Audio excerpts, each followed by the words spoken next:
Truly makes me sad when I get comments like these, almost word for word, which shows this is really bad teaching in our churches.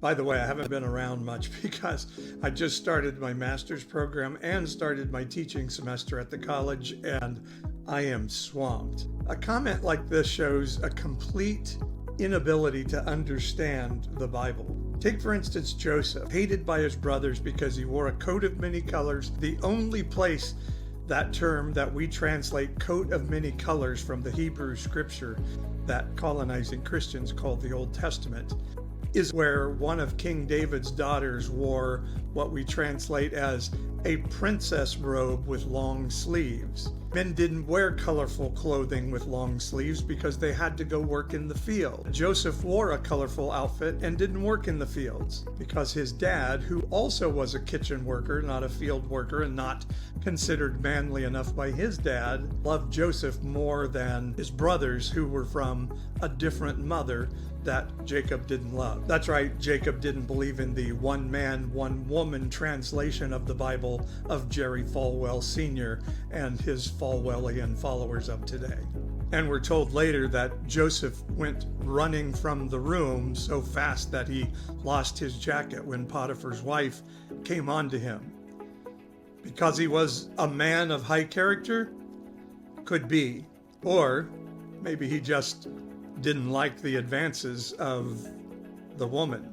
And take King David. When Samuel the prophet told Jesse, David's dad, to bring all of his sons because one of them was going to be anointed king, Jesse did not bring David into the room. Have you ever thought about why?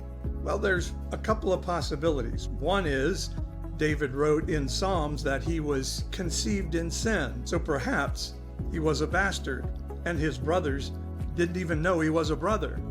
And Jesse didn't want to bring him in the room and have to make that revelation. Or they just didn't consider David to be a son because he was a poetry writer and a harp player and a dreamer. And we do know the Hebrew scripture tells us later that David loved Jonathan as a man loves a woman. The point of it all is a commenter like this never stops to think about the fact that her biblical heroes didn't fit the conforming narrative of normal and righteous and godly that she is portraying in this comment.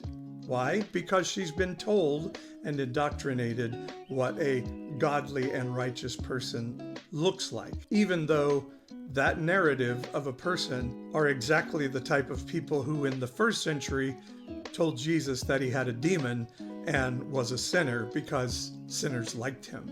Thinking is not a sin, and, well, as of today, isn't outlawed in America.